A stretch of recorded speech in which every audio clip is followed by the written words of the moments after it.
还看成语故事，一鼓作气。公元前684年，鲁国受到齐国进攻，鲁庄公率军在长勺严阵以待。齐军擂响第一通战鼓，将士士气高涨，准备出击。这时，鲁庄公也准备进攻，谋士曹刿却拦住了他。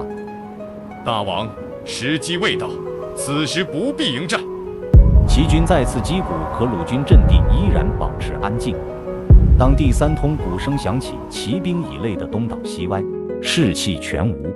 此时，曹刿一声令下，趁现在发起进攻。憋足劲的鲁军突然杀出，齐军措手不及，丢盔弃甲，大败而逃。战后，曹刿巡视战场，见车辙混乱，军旗倒地，确认齐军败退。